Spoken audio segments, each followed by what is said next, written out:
Hello guys, this is me Salim Khan and I welcome you once again to my YouTube channel Let's Building This. And today in this video we will talk about past progressive. इसके पिछले वाले video में मैंने आपको बताया था past indefinite के बारे में and today's we will talk about past progressive. तो आपको पता है काफ़ी आसान चीज़ है ये, हालांकि फिर भी अब जब आगे बढ़ ही रहे हैं तो सारी चीज़ों को शामिल करते हुए चलेंगे. अब इसमें कुछ है नहीं, फिर भी कुछ स्ट्रक्चर्स था मुझे लगा बता देना चाहिए. चलिए इसको समझ लेते हैं. पहले तो इसका आइडेंटिफिकेशन समझ लेते हैं. बचपन में आपने सुना होगा रहा था रही थी, जो वो पास्ट प्रोग्रेसिव का होता है, बट ऐसा नहीं समझते हम लोग. हम ये कहते हैं कि अगर पास्ट में कोई काम जारी हो तो वो पास्ट प्रोग्रेसिव का है. When we say that Sita खा रही थी, it means what? The action was going on, काम जारी था. When we say that Sita मुस्कुरा रही थी, it means what? सीता का मुस्कुराना चल रहा था, जारी था, तो काम चल रहा था ना, तो फिर वो पास्ट प्रोग्रेसिव है. लेकिन एक बार मैं फिर से ऐड कर दूं, हालांकि प्रेजेंट प्रोग्रेसिव जब मैं पढ़ा रहा था उस वक्त भी मैंने ये बताया था, मैं फिर से आपको याद दिला दूं कि रहा है रही है जरूरी नहीं कि हर बार आ ही जाए, या रहा था रही थी जरूरी नहीं कि हर बार आ ही जाए. For example when you say that Sita बैठी थी, इट मीन्स व्हाट?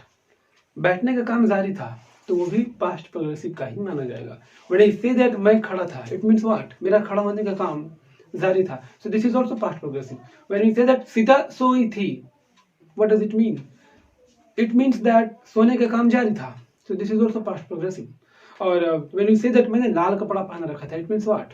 कपड़ा पहनने का काम जारी था, तो वो भी पास्ट प्रोग्रेसिव ही है. फिलहाल मैंने बनाने के लिए काफी आसान से एग्जांपल्स आपके सामने दे दिए हैं. इसका मतलब ये नहीं है कि सिर्फ अब रहा था और रही थी पर ध्यान दें. अगर कोई काम पास्ट में जारी हो दैट इज पास्ट प्रोग्रेसिव, अगर कोई काम प्रेजेंट में जारी हो दैट्स प्रेजेंट प्रोग्रेसिव. तो आइए इसके स्ट्रक्चर को देख लेते हैं. तो first of all affirmative, subject plus verb plus भी plus object, very simple. And negative, subject plus was there plus not plus be plus object. Then interrogative है was there plus subject plus not plus be plus object. And then interrogative भी wh words plus was there plus subject plus not plus be plus object. So everything is very simple.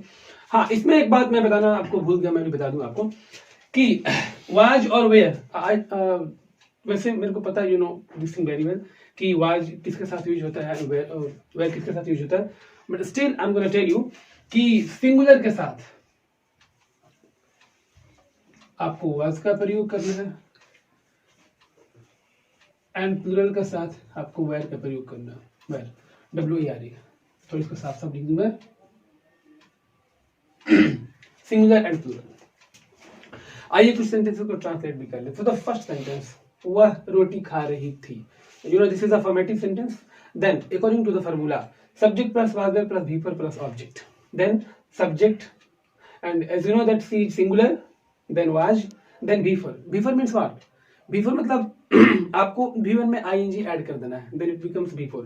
Then eating and then bread, she was eating bread, so simple. Then come to the next sentence, this is negative. Sorry, वह सो रही थी, नहीं वह नहीं सो रही थी, you let's make it negative. वह नहीं सो रही थी, वह नहीं सो रही थी. सो फार्मूला क्या कहता है? सबसे पहले सब्जेक्ट शी, फिर वाज वेयर लगा दिया गया, और फिर यहीं पे आपको नॉट जोड़ना है. वाज वेयर के बाद मैं भूल गया, यहाँ पे मैं यहाँ पे ऐड कर दूं, शी वाज नॉट स्लीपिंग. फिर आगे चलते हैं इंट्रोगेटिव ए पे, क्या तुम नाच रहे थे? सो फार्मूला के हिसाब से were you dancing, were you dancing. And the last sentence interrogative be, वह क्या पूछ रही थी? So according to the formulas, what was she asking, so simple. तो ये काफी बेसिक चीजें हैं. I think that everything is very clear, और इसमें वैसे कुछ बात है नहीं जो कि आप नहीं समझ पाए. हाँ, एक चीज थोड़ा मैं इसको समझा दूं. एक सेंटेंस थोड़ा सा अलग होता है और वहाँ समझने में आपको प्रॉब्लम जरूर होगा, तो पहले मैं इसे मिटा लूँ, उसके बाद फिर आपको समझाता हूँ. तो यहाँ पे हम थोड़ा देख लेते हैं ये कौन को. कौन का जो सिचुएशन होता है बड़ा क्रिटिकल हो जाता है. क्यों? देखिए, कौन को कभी कभी सिंगुलर ट्रीट किया जाता है और कौन को प्लूरल ट्रीट किया जाता है. अब आप सोच रहे होंगे कि जो इंट्रोगेटिव वर्ड है क्या वो भी सिंगुलर और प्लूरल होते हैं? बिल्कुल.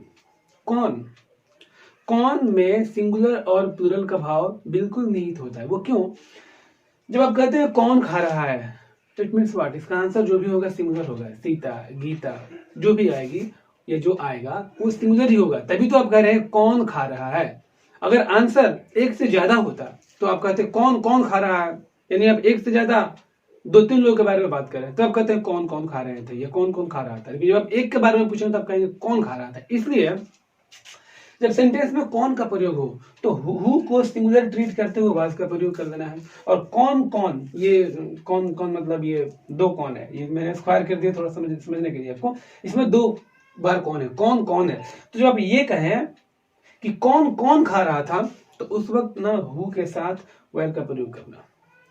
एकदम रिमार्केबल पॉइंट है, मैं फिर से बता दूं। आमतौर पर लोग इसको नोटिस नहीं करते, दे जस्ट इग्नोर इट। उन्हें लगता है कि हु हमेशा सिंगुलर ही होता है, but that's not a correct thing. Sometime it is singular and sometime it is plural according to the situation.